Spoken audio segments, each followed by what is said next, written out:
fans, Ryan Aho here. We're back, right? We got the one and only Bert Lehman and, of course, Coach Kraus. So to answer, I had a whole bunch of text messages. I had a whole bunch of messages out there. Have you guys been censored? Have you guys been shut down, right? Have you guys been canceled? No, we have not. We are here. Thou shall not be shut up, right? That's kind of where we are. How you guys doing, man? It's been a couple weeks. I'm doing good. Very tired. I run a Toys for Tots campaign at work, so the last week and a half has been extremely busy. Let's just put it that way. Hopefully you got some toys put to the side for me and Kraus. I mean, we're kids at heart. I mean, some would argue that we definitely act like kids. So, I mean, we probably should get something. Kraus, I'm guessing is going on. What's going on with you? How's things going for the 29th Star? It's pretty much same old over here. Hockey team's rolling along. We're 14-5-2, so still playing well. Pretty pumped up about my bye week in fantasy football here. So I'm off. I made the playoffs. Anyway, we're going to go ahead and move on. I get to move on. I don't know what happened with Bert. Bert was in a spot, and I don't know what happened. Ryan, you were battling for your life, so I don't know what happened. When you're at the top, you don't really look down to see what's going on below. So I'm happy about having a bye week. I'll get my team ready to go and hopefully have a good fantasy football playoffs here. You're kind of a dickhead, to be honest with you. You actually, I think you single-handedly, actually Keenan Allen kept me out of the playoffs here, but it is what it is. Yeah, I went into Monday night, I think like 3 points. I was 3 points down, and I had Waddle, and who I was playing against, he had Mozart, the running back. So I didn't like my chances. No, well, yeah, it is what it is. Football season is here. If you're a Vikings fan or a Packers fan, you've probably been extremely frustrated. So we'll just get into something maybe a little less frustrating, perhaps. But before we do that, a little disclaimer for all the listeners out there. The following program, collection of us, three, talking heads here, us stiffs, us, washed up race car drivers, know-it-alls, whatever you want to call us, right? But we're going to be talking about the happenings, what's going on in the racing world, primarily dirt track racing. It's meant to be funny, right? Some comedy involved, some entertainment, also informative. I got to be honest, sometimes people don't think what we say is very funny. It's kind of more of a them problem than a we problem at that point. We're going to say what we say. We may hurt some feelings. Probably will. Not sure if we will on this show. I guess you'll have to stay tuned to find out. But it might be a little swearing because that's what happens in the racing world. So if you're a little kid, if you got little kids, just be aware we might have a couple cuss words, but we like to have a lot of fun and keep everyone informed. So with that said, folks, we are going to jump in to episode number 205. A couple weeks off, guys. I'm going to start. I kind of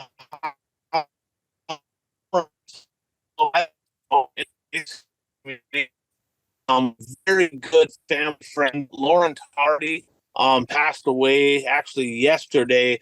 Tragically, unexpected. Lived life in the fast lane, on and off the track, and hell of a race car driver. Very, very accomplished in the racing world, and gives a guy some perspective, and you guys can relate. I mean, there's all the drama out there, right? We talk about rules, and this person got screwed, and they're not doing this right, and they're not doing that right. But the one constant in racing is it's a lifestyle. It becomes a family. There's a lot of people that I would say pretty much the large majority of the people in my life are people I met either directly through racing or indirectly through somebody in the racing community.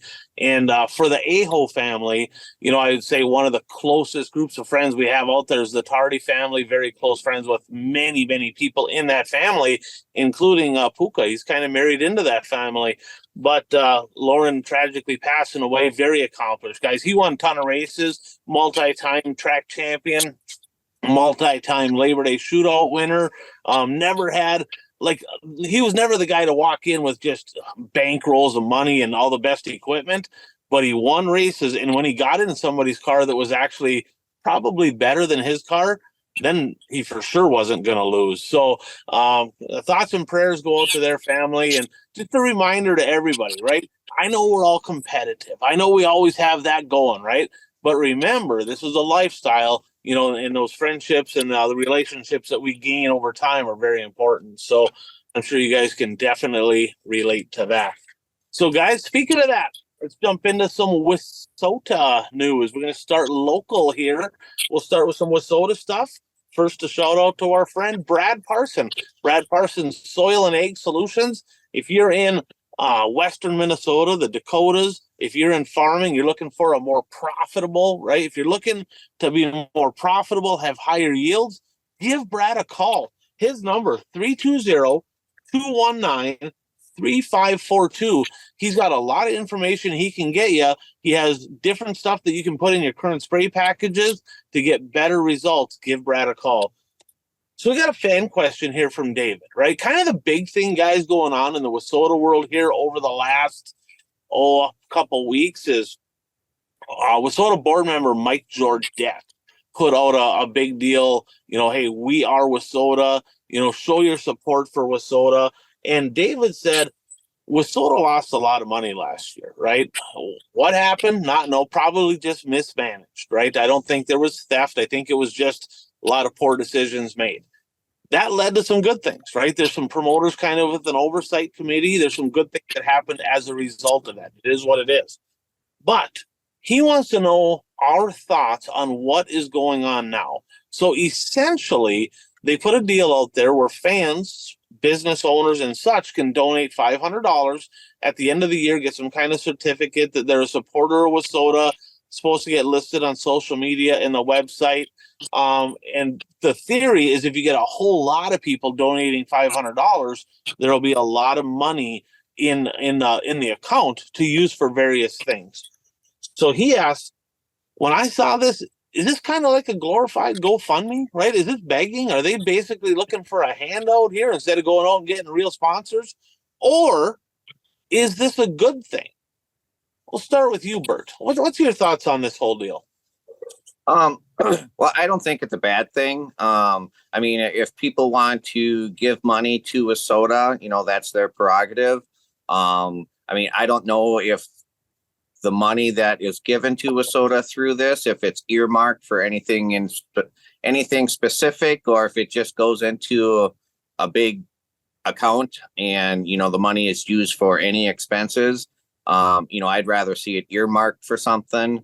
But like I said, I don't have a problem with it. If people want to give money, that's their prerogative. I mean, when you told me about this yesterday on the phone, the first thing that came to mind, you mean like when the Green Bay Packers sell their stock certificates, which really don't mean anything except you can hang it on the wall and you can say that you're part owner of the Packers, but you really don't have any voting rights. So, I don't have a big issue with it. Coach Kraus, your thoughts? Yeah, no, I think Bert hit the nail on the head about just about the transparency and make sure they have a plan set into place. And I know Mike had made another post about where the money's going to be going. I don't know. It was like a 75. He had a breakdown of what's going to go down. It looked like the majority of it was going to go into track point fund, national point fund, obviously some into marketing, advertising, a possible kickback to some tracks. I know, Ryan, we talked about that, possibly getting that back too. So at the end of the day, if they handle it the right way and they make sure they take care of it and follow through with things, I think it's 100% a good idea. And they just got to make sure, like I said, do it the right way. Don't, be transparent about it and say, hey, here's where the money's going. Here's exactly what it's going to do. And then the flip side is that we have to see results too. We have to make sure, hey, this was pretty awesome. Point fund was higher, or whatever. I think looking at I know we're going to talk about the Challenge Series. At the end of the day, that needs to be the premier series in WISSOTA.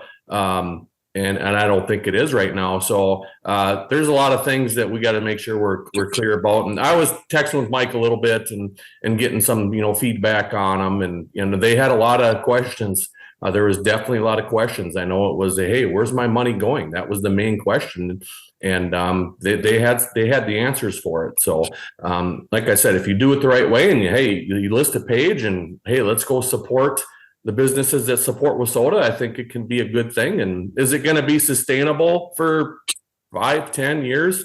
I don't. That was another big question is how sustainable can this be? Is it going to be able to go on for a long time? So there's a lot of questions, but they're trying. They're going gung ho about it, and it's. I've seen more posts from WISSOTA board members and WISSOTA and in the past month or so than I think you've seen in the last couple of years, to be honest. So their names out there, they're getting out there, and they want to make it work and make it better. So hopefully this can be a positive thing. And one thing I'd like to add is, and Brian, you brought up the topic, was this can't be a replacement for going to seek out sponsorship, though. You still need to seek out sponsors in addition to doing this. Yeah, big sponsors, right? Because these essentially are small sponsors. But yeah, you're exactly right. They need to still be looking for those big sponsors. But one thing I remember Rod Lindquist saying is, first of all, we have to have a product that sponsors want to give a lot of money to. What are we giving them in return? So maybe that can work together. And I'll be honest, when I first saw this, when I initially saw this, and everybody knows I have the tendency to kind of flip to the negative side quickly, right? That's just how I roll, right, wrong, or indifferent. At first, I'm like, what in the hell are they doing? They're literally begging for money. What are they doing, right? Like, why are they doing this? And I'm thinking in my mind, if they got the same people running things, essentially, it's going to be the same mess.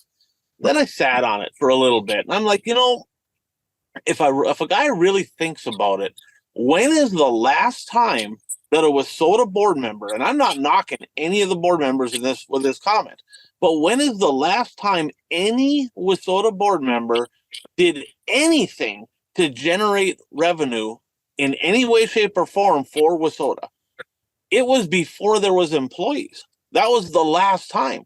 So it's kind of like you have that little stick. It's like, just do something, right? We've been saying that for a year. Guess what? They're doing something. We can sit back and very easily be, well, they should do this different, or their money has to go here. We can have, everybody's got their own ideas.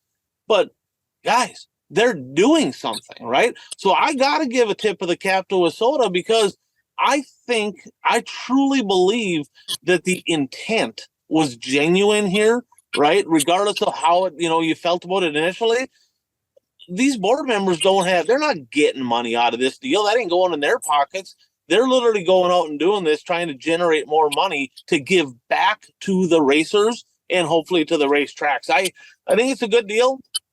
Got to be somebody. I guess we have to be a collective group here and have some trust. Let them do their thing. Let it play out, and then we can see how it goes in year one. So tip of the cap to WISSOTA for that. Little more WISSOTA news. I had a handful of promoters, and Kraus is a promoter, but he wasn't one of them, just to let everybody know. But a handful of promoters reached out and said, we ain't got our Hoosier money, right? So there's a contract dating back to 2006, 2007, when WISSOTA worked out a deal with Hoosier because they had some competition from DTRA. And there was a cap, $6,000 per track. You got $1,500 a year for every WISSOTA sanctioned class, and you got paid up to a max of 4. Well, traditionally, those checks get handed out to all the promoters at the WISSOTA meetings, or sent out right after for those that didn't attend. We're a month removed. We're into December now, and these promoters are like, where's our money? Why has Hoosier not paid us? Now, should $6,000 make or break a racetrack's checkbook at the end of the year? It shouldn't, but we all know how things go. You get a few rainouts, a couple bad things happen. That little extra money is a big deal. So just to let everybody know, I mean, we pick on Hoosier a little bit, and quite honestly, a lot of times it's justified. And some of the promoters out there are pretty upset about not getting their money in a timely fashion. Kraus, have you heard anything more on that? Have you guys got, we're doing this, I guess it's Wednesday. Have you guys got your checks yet? Have you heard from WISSOTA on this? What's going on here? No, I haven't heard nothing. I know some stuff got emailed out the other day, and one of the promoters responded something about the Hoosier checks. And I know at the meetings, Callie had said they were being printed at the meetings. Well, that was, November was 11th, 12th or something like that. So I would assume you're going to be getting them soon. I wasn't part of the deal last year. I did check. Mine was deposited in January, but we did not have a contract with our fair board last year. So we didn't, you have to be in order to get your money from Hoosier and Wissota, you have to be in good standing as well, and say you're coming back and have all your paperwork turned in. Don't have any dues out there, which I get makes sense. But at the end of the day, it is the track's money. It's the incentive for us running Wissota classes. You get your Hoosier money back. You run up to 4 classes, you're going to get $1,500 per class. So, and like you said, it's this time of year. There's probably not a lot of racetracks out there. A lot of money in the checking account. So, hopefully we get them soon. I know they said they're coming. They're on their way. It's just a matter of getting them in our hands. Sounds good. Keep us posted on that. And a little bit of a little shakeup in the promoter side of things at a couple racetracks. So Greenbush Race Park up in northern Minnesota, Greenbush, Minnesota.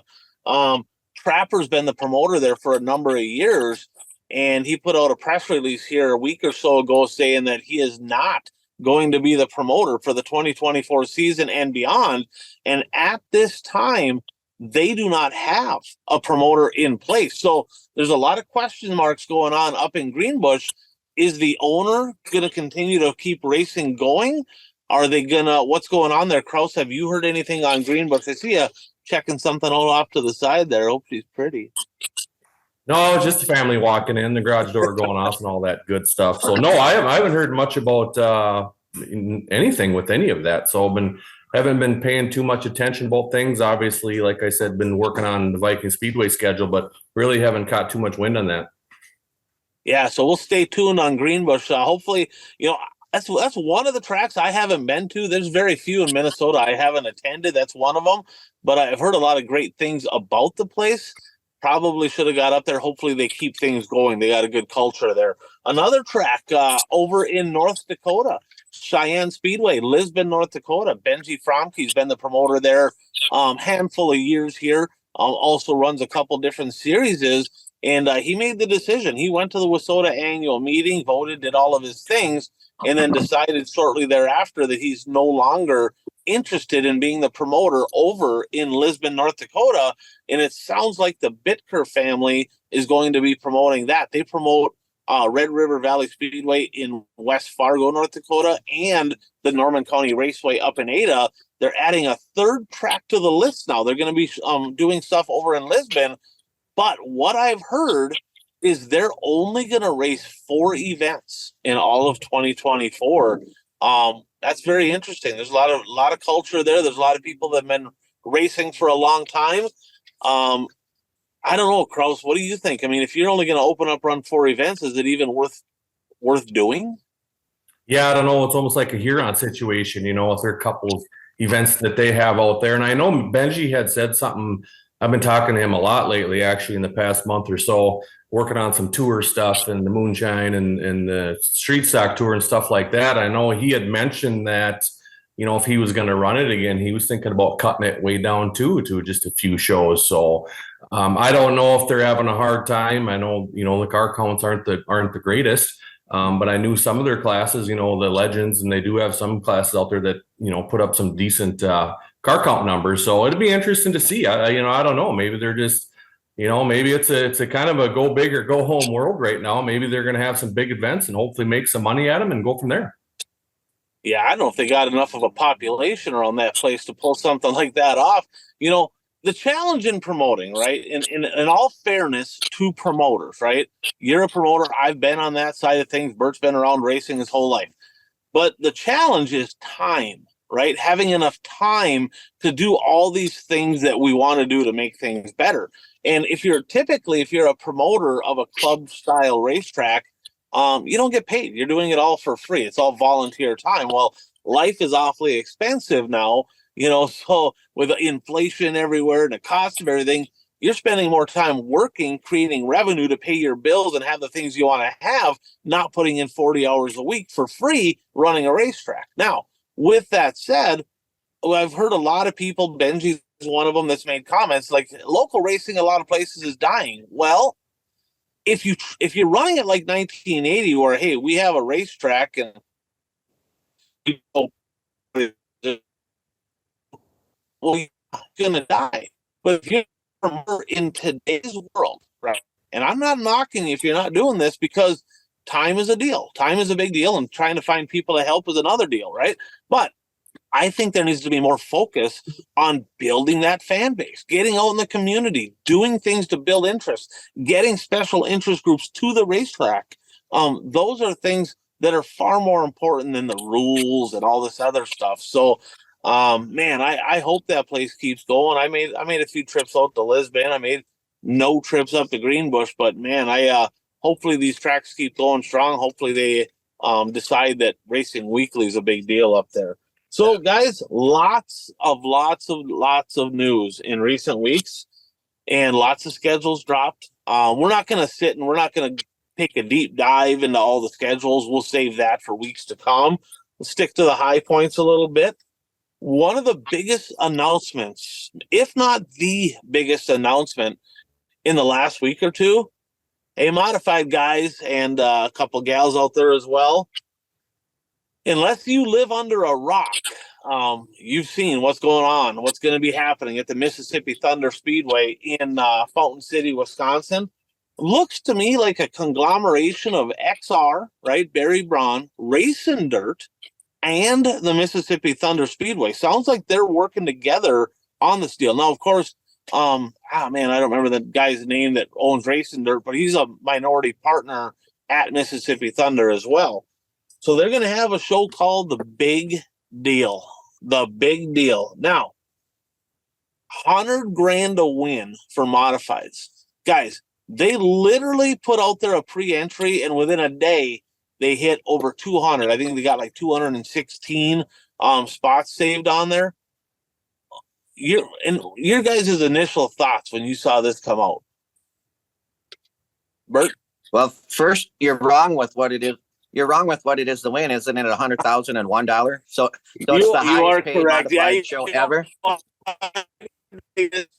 Yeah, the price right. I think the last one race I think was at Batesville, so they wanted to be the biggest, which this will. So you are correct. 100,001.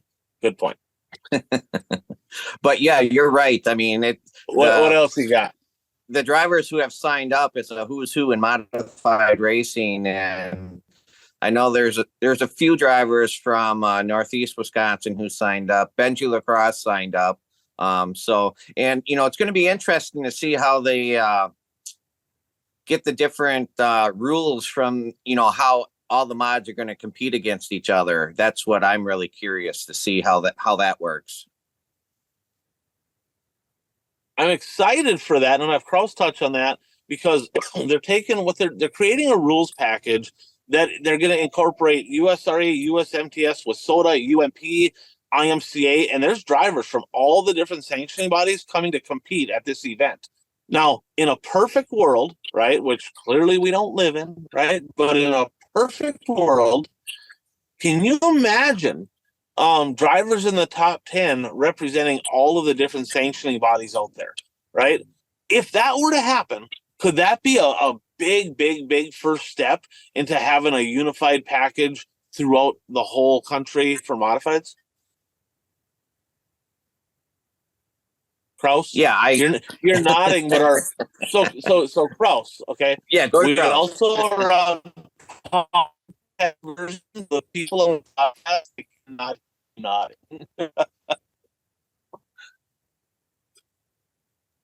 You're cutting out a little bit? Ahead, sorry. Somebody, Yeah, I definitely think so. I know someone had made some post about that today, and I think it was leading up to the whole 8-inch tire deal. Having one 8-inch tire for all of us IMCA, with WSOTA and the UMP, and all of a sudden you may get into the same rules packages, which I think this day and age, I think you may have to end up just going that route and have one modified. If you had one modified throughout the whole country, it'd be perfect. The rules are the same. Have someone govern those. Obviously, I think that everybody's leaning towards the USRA deal, but who knows what UMP's going to do. So I think it would be pretty cool. And I think it's definitely a legit chance to have. And I think you're going to have multiple sanctioning bodies in that top 20, if they're starting 24, what they ended up starting. You're going to have, they're going to be all over the map. There's no doubt about it. Now, especially with Mississippi Thunder, track conditions, what it's going to be like. And you're talking the who's who of who's going to be in a modified there. So I think it's a pretty cool deal. And who knows, it could end up leading to having one uniform modified throughout the country. And I'll add, I think that tire deal is going to be huge because, and I've told this story several times on this show, but back in the late 90s, Shawano Speedway they invited WISSOTA modified drivers to race against the IMCA drivers at Shawano. And Jerry Weigel won that race, and Eddie Munster, who was a Shawano regular, was second. And when I talked to Eddie Munster afterward, because you had to run the rules that, WISSOTA drivers had to run the WISSOTA rules, IMCA drivers had to run the IMCA rules. And when I talked to Eddie Munster afterwards, he said he didn't get beat by the engine. He got beat by the tires because the WISSOTA tires were so much better than IMCA tires.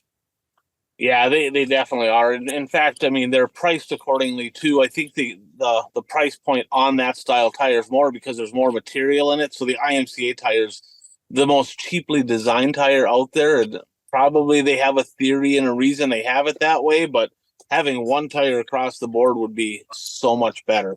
Now, is there any question at all that this is the most star-studded field of any type of dirt race that I've ever seen in my entire life, from late models to modifieds to different sanctions? I mean, the only couple drivers, well, I'll go with this. There's a ton of really talented. I mean, all the top tier late model guys are there. Is there a couple drivers that aren't on the list that you're extremely surprised that they are not on there? To be honest, I didn't look at the list that close. I kind of skimmed it for the big names, so I'm not much help on this question. I got a couple in mind. Kraus, who do you got? Yeah, well, I think I don't think Hoffman was on there, was he not? Schrader, Nope. Kenny Wallace, Tyler Peterson, locally, a couple other guys, and who knows who else is going to plan on getting in there. But you're already talking 212 plus the 4 house cars or whatever they got going, and I'm sure those house cars aren't going to put no slouch in there. So Hot Carl's not on there. That was pretty surprised about that. I think he was trying, but it's definitely a star-studded field. Does it going to top? Does it top? The back in the day, the Dream Race or the World, and they had over 200 late models. I don't know. For a modified race, obviously, no doubt. I didn't see any other NASCAR guys. Every once in a while at the World Outlaw shows or sprints, even you're going to see some NASCAR guys in there too. So it's obviously a cool deal. Like, the first thing I did is, Ryan, you did too, is we got up the pencil and started figuring out the numbers.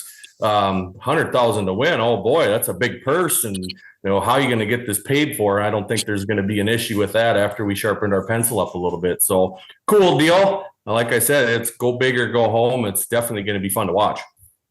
Yeah, I saw people saying $500 entry fee. They're out of their mind. Nobody's going to that. Bam, 200 plus cars in a day. Okay, I guess they were wrong on that. So it's, if you build it, they will come.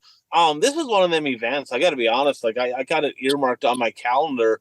I mean, there's not a lot of events. It takes a lot. It has to be pretty special for me to go to.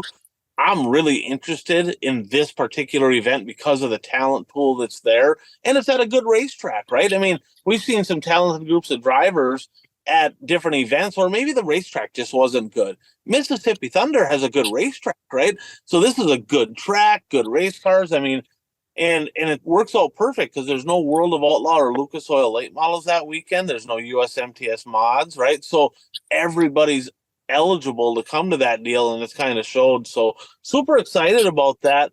Any other thoughts? I mean, I'm sure we'll be talking about this more in the months to come, but any other initial thoughts here on the big deal at Mississippi Thunder?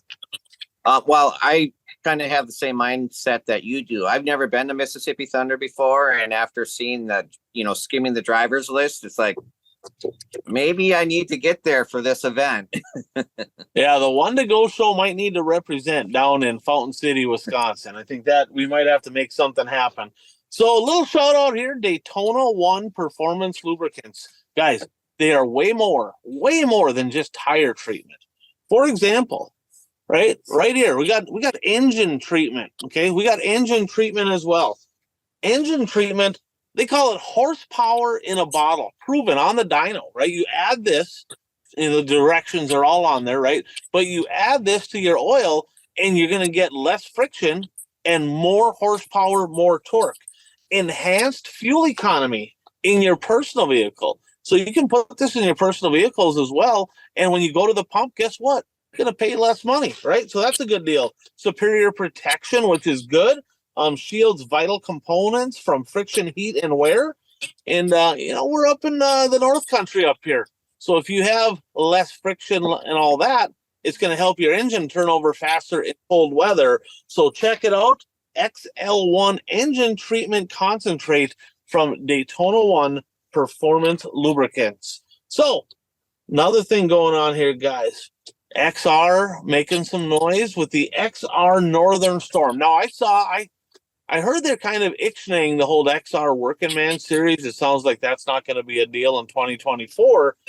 But have you guys seen the details for the XR Northern Storm week, which is Challenge Series week? So here's how this works. So last year they did this as well, and it was a 5-night deal. This year, it's going to start out at Princeton Speedway. It's going to go from Princeton to Ogilvie to Hibbing to Proctor to Superior, and then the final night of the 6-night swing is going to be at the ABC Raceway in Ashland, first week of August. You'll be able to see all the details online. But how it's going to work this year, guys, is they don't have all the details. There might be a throwaway show. They're kind of figuring some of that stuff out, but they're going to take accumulated points from all the week's events. And then they're going to determine the top, I believe 16, I think is the number they came up with. The top 16 in accumulated points are going to be locked into the A mains at the 444 finale Saturday night in Ashland. Guys, late models, 20,444 to win. Modifieds, 15,444, and Midwest mods, 10,444 to win. So this is going to be a big week. Super excited. I've heard a lot of feedback. A lot of drivers are very excited for this deal, kind of like a little mini Hell Tour type deal in Wissota. And it's going to be part of the Structural Buildings Wissota Late Model Challenge Series. And, of course, the Tanner Buy Home Memorial will cap it off. Now, a little more on the Challenge Series. Kraus, any interesting tracks jumping on the Challenge Series this year? Any that you know of? Just Viking Speedway. Was kind of, I know I was talking to some promoters now at the meetings, and then funny thing was I was actually Chris Steppen and Brad Singh were talking about it, and they're like, you know what, we got to get the Challenge Series back to Viking Speedway because it's always been there. We back in the day we hopped on right away. It was very successful, and obviously we had late models full time, and we had Zach Johnson, Jeff Wildon, and Ricky Weiss, and the whole and Don Shaw race there full time. I mean, we had the cream of the crop of the late models there too. So we just got talking, and I want to get some bigger shows back at Viking Speedway, and I think the Challenge Series is one start. We wanted to add some late model stuff. We wanted to piggyback off of I-94.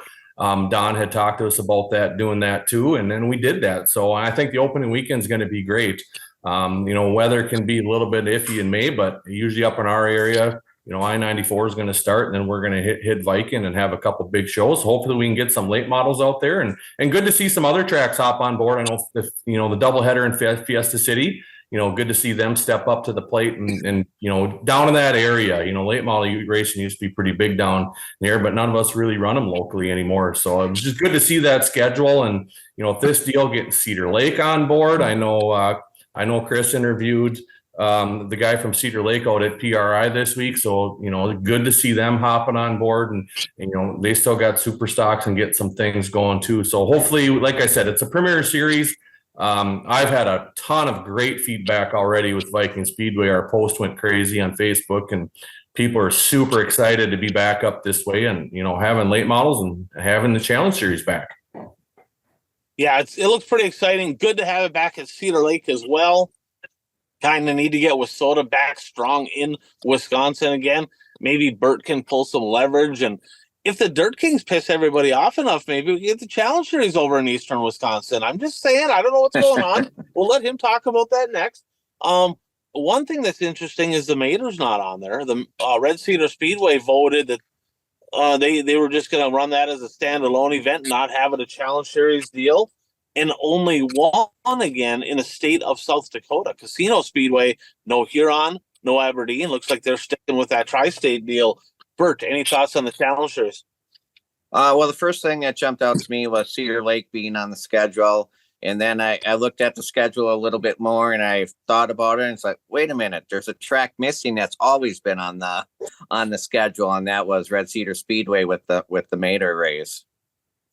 Yeah, that'll be interesting, and we'll take a little deeper dive into that over the off season here. But Bert, little news going on, a little buzzing up in Eastern Wisconsin. Dirt Kings making a couple changes, doing a couple. What's going on up there? What are you hearing? Well, they haven't, at least not that I saw. They haven't officially released their schedule yet for 2024. But as some tracks are releasing their schedules, you're seeing Dirt Kings races, and it appears that in 2024 they're going to be making a trip to Iowa. So last year they went to Minnesota. I don't know if they're going back to Deer Creek in 2024, because I'm assuming that the Iowa visit will be after they race at Mississippi Thunder Speedway, another track kind of in the vicinity. So, I mean, the Dirt Kings, they can do whatever, they can schedule whatever races they want. It's a free country. I'm just a little disappointed that, when I interviewed Jason, the promoter of Dirt Kings, owner of Dirt Kings, when he first formed Dirt Kings, he said his goal was to increase the late model car count in Northeast Wisconsin. I just don't see how traveling to Minnesota, Iowa, Illinois increases the car count in Northeast Wisconsin. If you want to increase the car count in Northeast Wisconsin, you have, specials at the tracks in Northeast Wisconsin. And then, if you want to throw in a couple of, unique races at unique events, then, schedule one or two. I mean, the thing is, from what I've heard so far, there's 3 Saturday night Dirt King shows, not counting Shawano Speedway. And of course, I would say at least half of the drivers that follow Dirt Kings would call Shawano Speedway their home track. So, you're forcing drivers, if they want to follow the series, to not race at Shawano Speedway, when you said your intention was to increase the car counts in Northeast Wisconsin, but you're actually hurting one of the tracks because you're taking cars away from their weekly show. So, like I said, Dirt Kings, they can schedule, it's a free country, they can schedule what they want, but I'm just a little disappointed. So I have a question, right? Because there's multiple tracks up in Eastern Wisconsin that are looking like, hey, they're going to run 5 or 6 or whatever late model shows in 2024. So now you're going to have multiple venues and there's going to be a lot more racing to be had. Is that going to have a big impact on drivers deciding to follow or not follow the series when they have all these races right in their backyard? Well, yeah, there's a few things. Seymour Speedway has announced that they're going to have 3 Dirt King late model shows, but they're also going to have 6 other late model shows throughout the summer. And Langley County Speedway in Antigo is talking about racing some this year. I don't know if they're going to have late models. And I was just looking at Facebook before the show, and it was just announced that the Super 6 series at Plymouth Dirt Track, and because they only race 6 times a year now at Plymouth.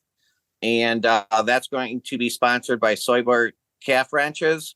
So that's the title sponsor, and every show will pay at least $1,500 to win for late models.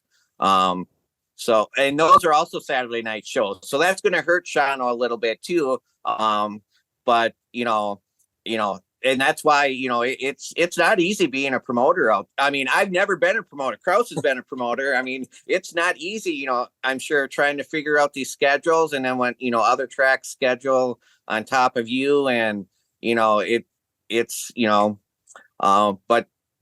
but I haven't talked to any drivers specifically, but I have heard through the grapevine that there are some drivers that have followed the Dirt Kings in the past. They're not going to follow the entire tour this year, just because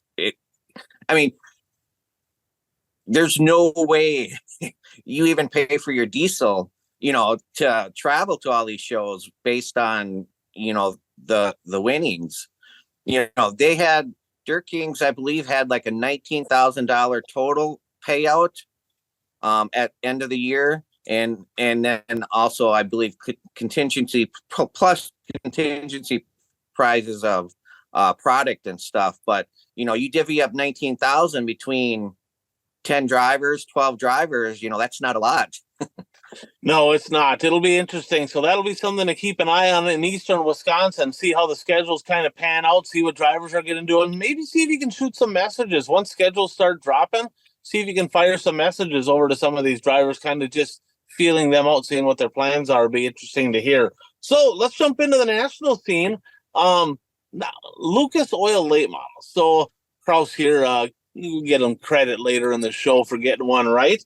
But at the PRI show, they made the announcement that they are changing the format for the 2024 Chase format deal that they had.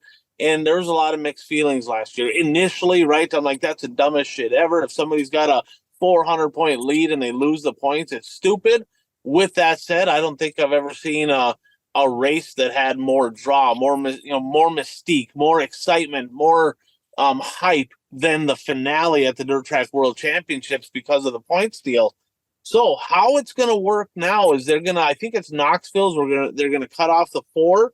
Then they're going to have 2 races at Brownstown, 1 at Atomic, 2 at Pittsburgh, 1 at East Bay. That's going to be the grand finale at East Bay, and they're going to finish it out at the Dirt Track World Championships in Eldora. Thoughts?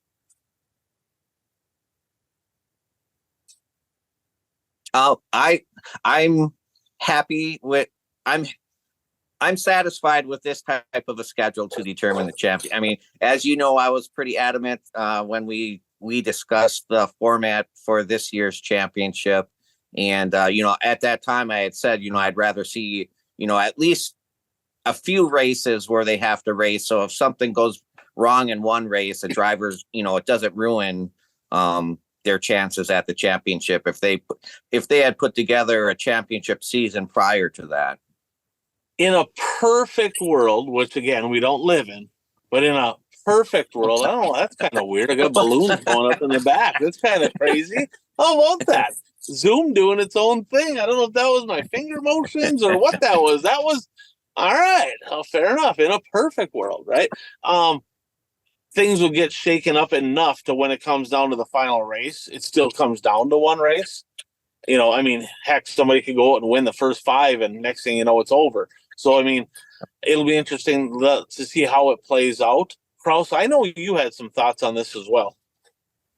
Yeah, I got no problem with them lengthening out the championship. I still want the one and done, though. Like NASCAR, like they had last year. You still got to be going into Eldora with a one and done.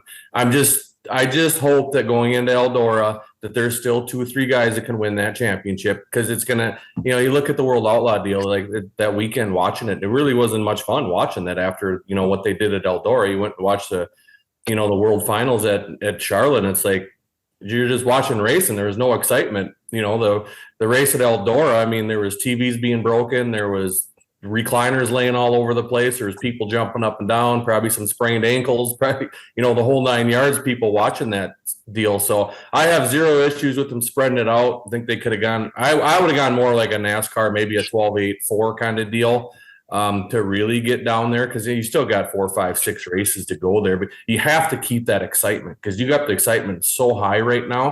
Yes, they needed to spread that out a little bit. I wish they would have stuck with the get the final 4 and the one and done, and then add, like I said, add 12 or 8 cars, and then narrow your way down to 4. Yeah, and how much do you think has to do with? I mean, because they said, well, a lot of the drivers agreed. Well, if you're the driver that's probably not leading the points, you're like, hell yeah, this sounds like a good idea. Let's do it, right? I mean, Devin Moran, nothing against Devin Moran, but I guarantee his car owner was like, I think this is a great idea, because he was not going to be leading the points probably.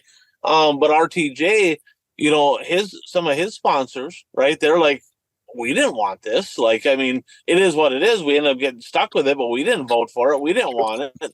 So it depends who you are and in the situation. But yeah, I think how much of the drivers pushing back and the teams pushing back created the change. Well, I definitely think RTJ had something to do with it. He was complaining all week leading up to it, and then he didn't win it, and then he hops on social media and he's sharing World of Outlaw stuff, and he was begging for a format change is what he was doing. There's no doubt about it. So it 100% had something to do with the drivers, and for the most part, I get that. Series got to take care of their top guys too. He's an upcoming guy and a star of the series. You got to make sure you listen to them too. So you knew something was going to happen. You knew there's going to be a change coming. For sure. So a little shout out here to our friends over in Ashland, Wisconsin. Speaking of Ashland, the finale for the XR Northern Storm is going to be there. But how about Fast Lane Motorsports and Powder Coating, home of the Galloper chassis? They do custom fabricating, sandblasting, powder coating. They service a lot of different racetracks with their parts trucks. They can literally build anything that you want. They can powder coat anything that you want, but they're also the number one sponsor of the best series in all of WISSOTA Racing, the Northland Superstock Series. So check them out for all your racing needs. Fastlane Motorsports and Powder Coating in Ashland, Wisconsin. So speaking of a little drama on the national scene, guys, a little buggy drama here between the World of Outlaws and the High Limit Sprint Car Series. Of course, that is Kyle Larson and Brad Sweet. Now, at first, High Limits is like, well, we kind of do the weekday deal, and we're not really looking to compete, and we don't want to do that. World of Outlaws is an established deal. Well, now they're not only competing because they bought the All-Stars, now they're sniping employees. They literally sniped a few of their employees to come over. I believe the most recent top 10 driver to jump ship was Spencer Baston.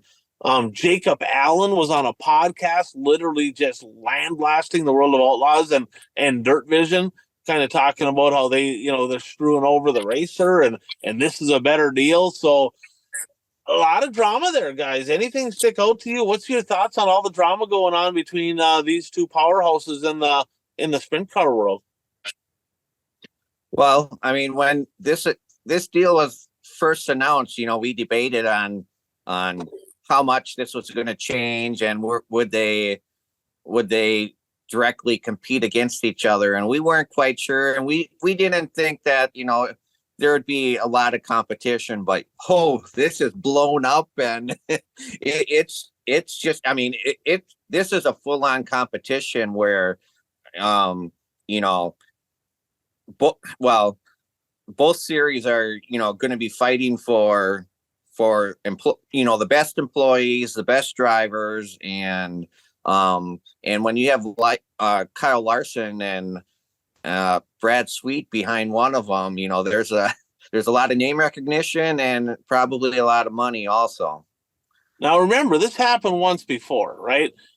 Probably multiple times, but one significant time early on in Donnie Schatz's World of Outlaw career. And he had an opportunity to jump ship, maybe go with the All-Stars, I think it was at the time. And he's like, nope, I'm staying put.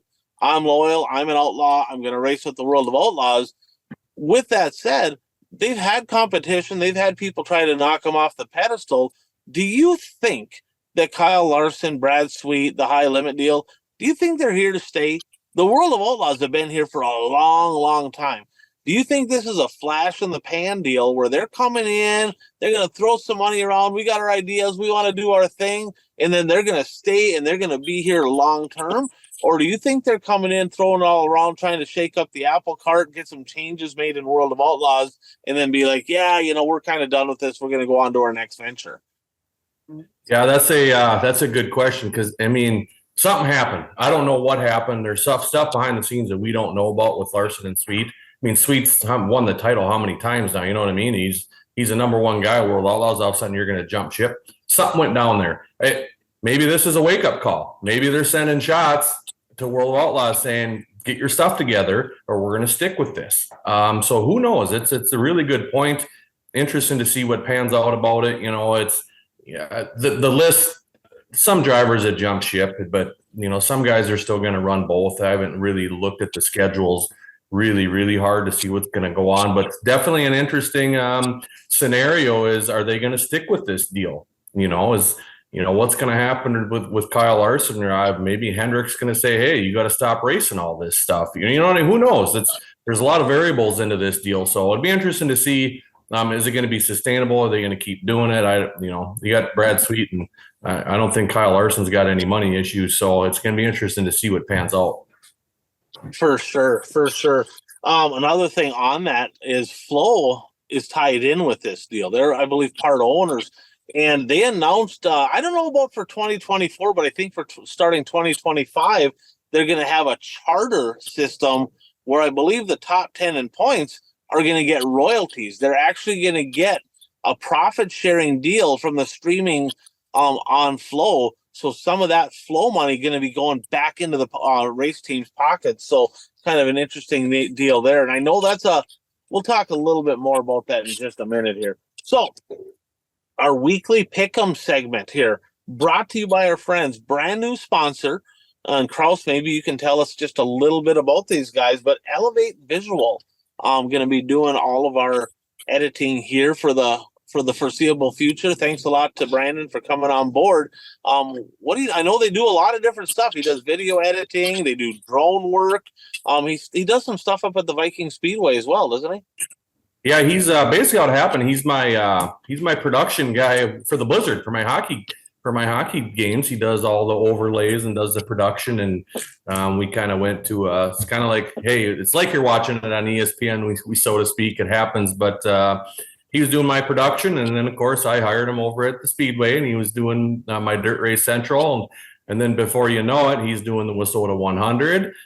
He did the Boone Super Nationals this last year. He was down south doing some stuff in Arizona, running around doing some big shows down there at the ESPN. So all of a sudden he took off, and he's got his own business called Elevate Visual, where he does a lot of drone work for like realty stuff. So he'll fly the drone over, and you can see the land and. So you don't have to actually physically go out there. You can do overlooks of the land and housing and the areas, all the woods, if there's lake shore, all that good stuff. And he's really, really good at it. So, thanks for Brandon and Elevate Visual for hopping on board with us. And, make sure he's got a Facebook page and a website stuff. So you need anything like that stuff done, he's top notch, and he can get the job done. Awesome. So this is the final week for our Pick'ems. Final week. The standings right now. Bert, you got a little work to do there, guy. 2 years in a row you won. But Curtis at 230. Bert 6 points back at 224. Dan at 213. So Dan could mathematically leapfrog you for second.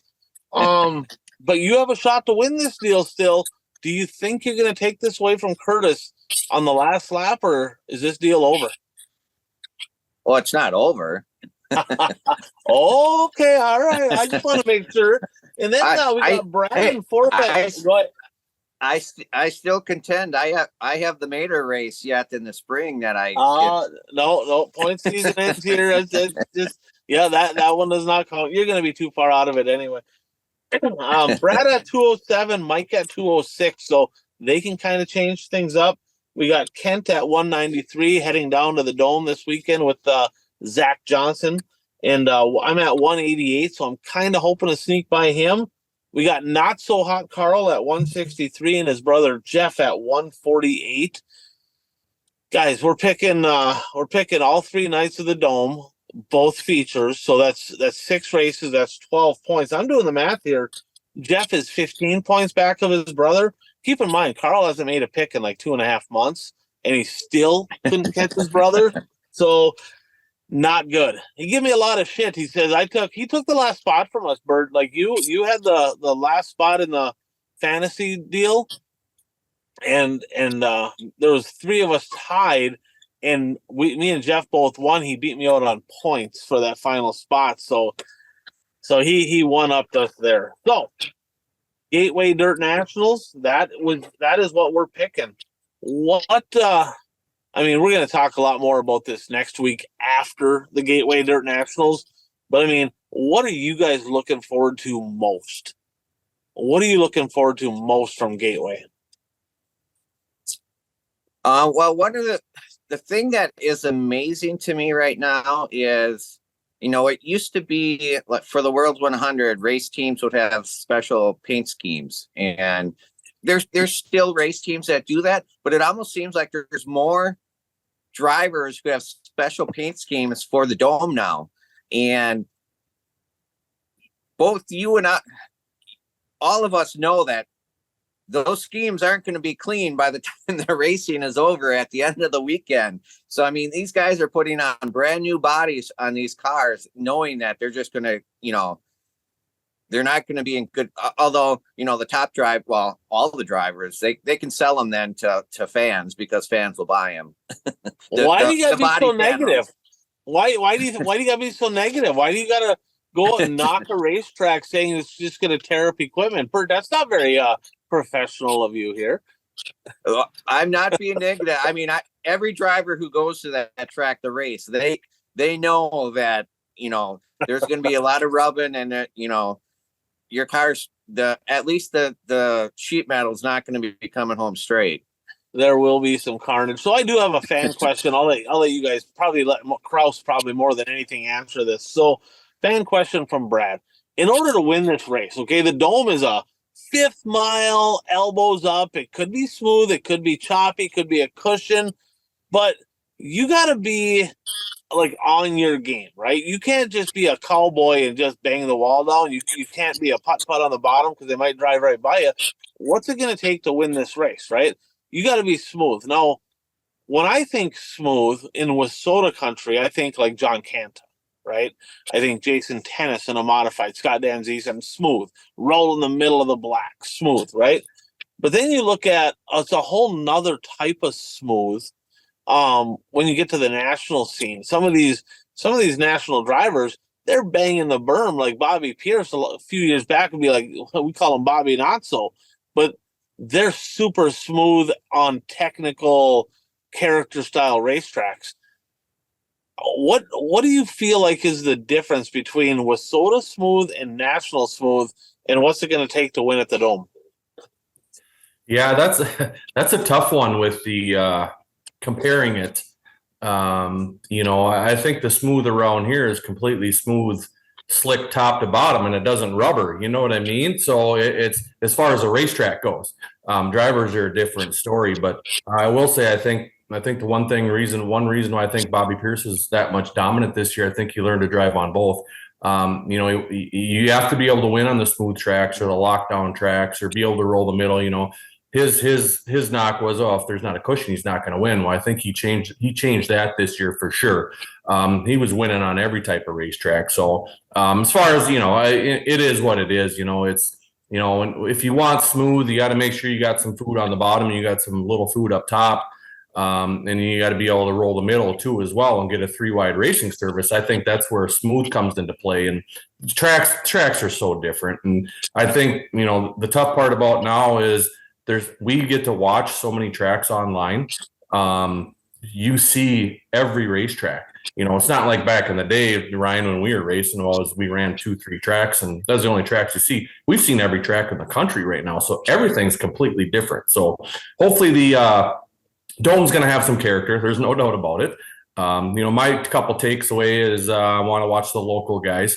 I want to see how they do, make sure that they do well. And then obviously the other thing is Tyler Carpenter going to win the late models, or is he going to get punted or yard sailed or beat up or hung out on the arch or whatever's going to happen down there? I think that's what the two things I'm looking for down at the Gateway. Yeah, well put, Bert. Well, one thing I read that they're changing the track configuration. Well, not necessarily the configuration, but either the entry point or the exit where the cars get on and off the racetrack. From my understanding, it was more near the corner, and they're going to move that more away from the corner. So they're thinking drivers might be able to drive harder into the corners than before, because they won't be afraid of catching that entryway. I don't know if that's true or not, but I guess we'll find out. Yeah, I guess that's something to keep an eye on here this week. So let's jump into the last lap, guys. Brought to you by Dirt Track Supply in Watertown, South Dakota, home of the Aero chassis.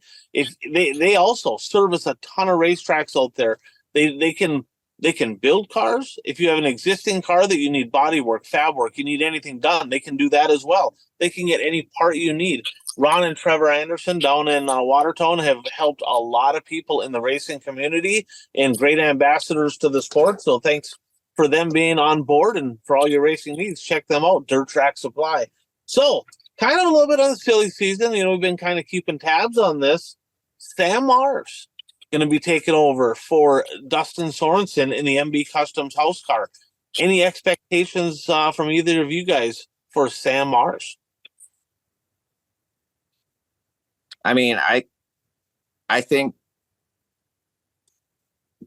just improving throughout the season, I think it should be his goal for this coming year. I mean, if he's going into this expecting to win a ton of races, and that I don't think that's realistic. But just constant improvement throughout the season, I think, is what he should be looking for.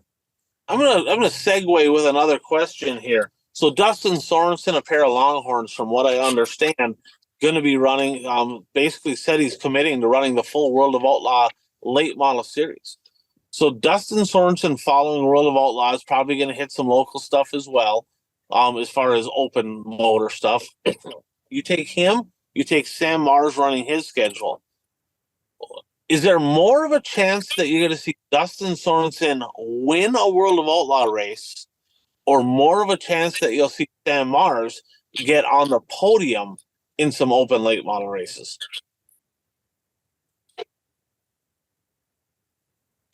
You're going to. I'm obviously got to go with Sorensen. I mean, he's a USMTS champion. I mean, that's pretty much a no-brainer.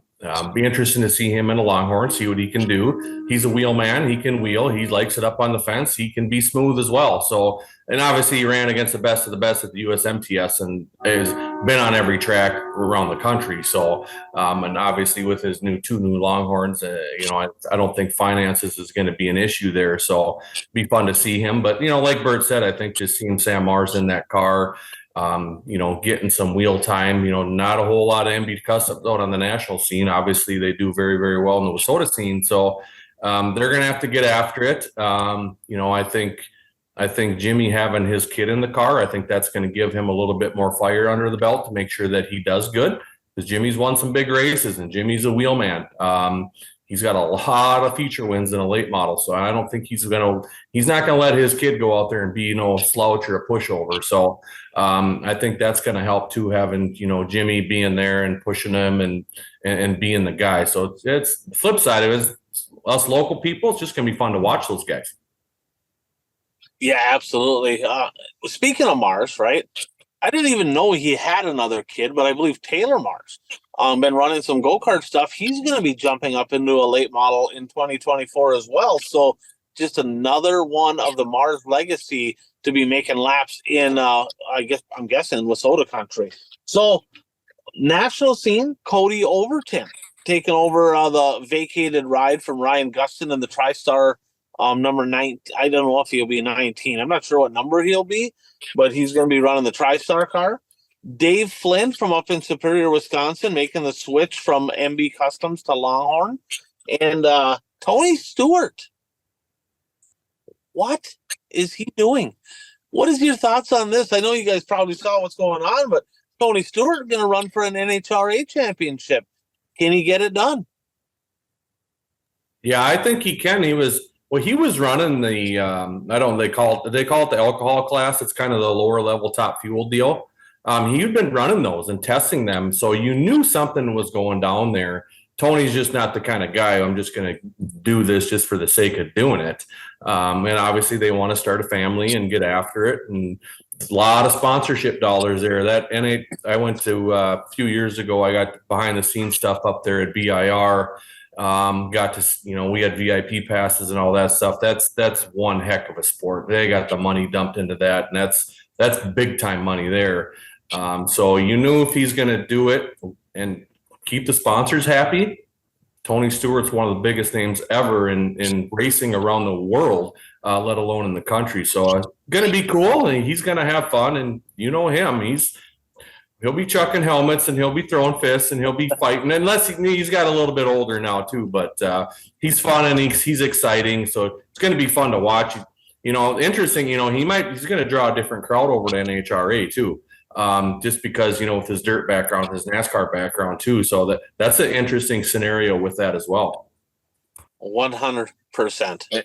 And when it comes to Tony Stewart in racing, never doubt him and don't bet against him. Yeah, he's there to win. He ain't there to just be a one of the guys. He wants to be the guy for sure. Now, we talked a little bit briefly about the charter system. Flo is going to be working a deal out with the high limit drivers. I don't know if that's for 2024, 2025, where there's going to be a revenue sharing deal. And then in recent weeks here, IMCA TV also put a deal out where they were sending checks to track champions. I think maybe even the top 3 in points at IMCA tracks. And I had somebody reach out and said, well, IMCA is sending all this money to these drivers in their TV deal. Why is WISSOTA not doing that? Well, that's not entirely true. Okay, IMCA.TV is owned by Rivet, same parent company for Dirt Race Central, and Dirt Race Central does. That's WISSOTA.TV, Dirt Race Central, kind of one and the same. They do. They don't do it the same way. They don't give money on the points deal, but Ben and John and the crew, they put a lot of money back into the sport. They sponsor a lot of races. They sponsor series. So the whole, well, how come they're not? Well, they are. They do that as much or more. So I just want to give some recognition. In fact, I believe the only streaming platform out there that does not put money back into the program is Dirt Vision. And that's exactly why Kyle Larson, Brad Sweet, Jacob Allen, that's part of their big complaint here. Remember, World Racing Group that owns World of Outlaws, they own Dirt Vision as well. And they're looking at this. Dirt Vision doesn't even give money to the tracks, right? You take Dirt Race Central, for example, they give a portion of every single event goes back to the racetrack. Dirt Vision does none of that, right? So I think one of the things going on right now is they're really trying to shake things up to get World Racing Group to open up their checkbook, start putting money back into the tracks, into the teams. I mean, we've seen what XR is doing. I mean, Barry Braun, he's also not afraid to put money back into the sport. So Dirt Vision, from what I've seen and what a lot of other people see, they're the only ones that do not put money back in. I think I was just going to say, as streaming becomes more popular, I believe that the percent, money going back to the drivers is going to become a bigger topic, especially with the drivers, obviously. I mean, you look at the actors strike in Hollywood, part of that was because of streaming stuff. And say what you will about NASCAR, they just signed a $7 billion TV media deal. So right now, live sports content is king, and people are willing to pay for it. So I think it's going to be a bigger topic in the future amongst drivers as, hey, where's our cut of that? 100% correct. I couldn't agree more. So let's get into our final segment of the show. 3 bold predictions. And we had a couple come off the board. Only Coach Kraus did. He said that Rico would commit to the high limits, and he did. Rico going to follow the high limit. Now, he followed it last year, but this is a different deal. Last year was a weekday deal. This is a full-on schedule. So Rico Abreu going to follow that.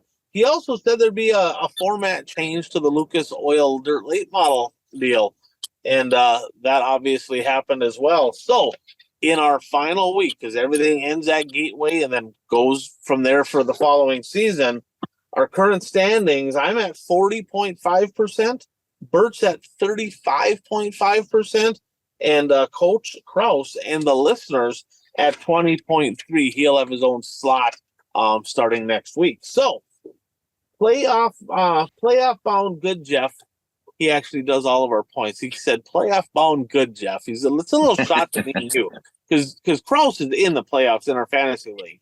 We're not. All right. So he has 3 picks as well. We'll make 3 laps around. That's how we do it. We make 3 laps around. We each have a bold prediction, racing related, show related, something along those lines. And it's got to be something that it either, it did happen or did not happen. So not an opinion based deal. And we keep track of our wins and our losses. And let's go Bert, Kraus, and then I'll say playoff bound good Jeff. And I'll finish with myself. So Bert, what's your first one? I am going to go Tanner English finally breaks the Dome curse and wins the late model feature at the Dome. He's come very close several times, and this is going to be the year. That was my pick. That's a good pick. He's been good there. So, Coach Kraus. We're going to go, there will be a Wasota mod guy on the podium at the Dome on Saturday in the main feature. There will be one Wasota mod guy on the podium. Okay. So playoff bound good Jeff. He said at least 3 locals. So we can call locals Wasota guys. That's kind of up for debate. I mean, we kind of know who our local guys are, but at least 3 locals will make Saturday's A-Main in the modifieds, and at least one of them will be in the top 5. So a little parlay there. 3 of them in, 1 on the top 5. So I'll stick with the Gateway Dirt Nationals, and I'll stick with the modifieds as well. Kind of something I've been picking all year, kind of talking about chassis brands and the parity and modified racing. There's going to be at least 5 different chassis brands represented in the top 10 finishing order in the modifieds Saturday at Gateway. Bert. I will go Tyler Carpenter will have a higher finishing position in the feature than Hudson O'Neill. Ooh, the new real deal is going to beat the real deal. All right. Coach Kraus. Sometime during the modified feature, the leader will roll. So anytime during the feature, going through with the leader, whoever the leader is. Saturday's feature. Saturday's feature, at some time, the leader's going to roll in the modified class. All right. Second one for playoff bound good Jeff. The millennial farmer, Zach Johnson, will have a Charlie Mefford moment at the Dome. Whether he wins or wrecks, he's going to get the mic put in his face, and he's going to have something memorable and exciting come out of his mouth. So keep an eye on the millennial farmer. I'm going to go late models at the Dome here this weekend. The winner of the late model feature on Saturday night will be a driver that is not in the Dirt on Dirt top 10 list. So it'll be somebody, Tanner English. I don't know if he's in the top 10 or not. I haven't looked, but we can look at Dirt on Dirt to see who the top 10 is. The winner's not going to be somebody on that list. Bert, your third and final. RTJ will have a higher finishing position in the modified feature than he has in the late model feature. Okay.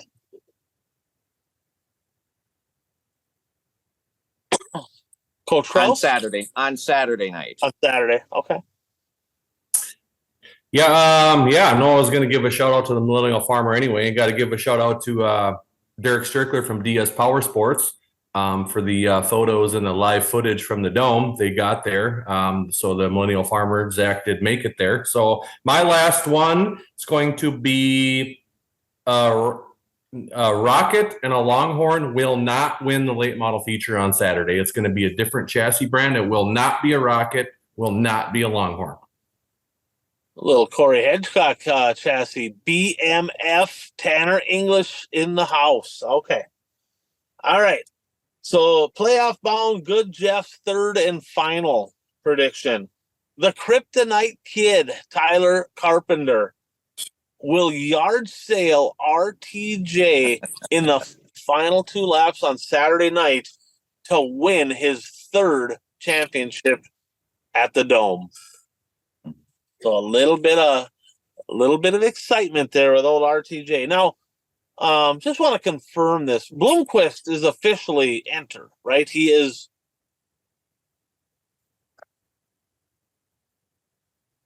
Yes. I believe he is. As far as I know, he is. I'm pretty sure he is. So Scott Bloomquist going to make the big show.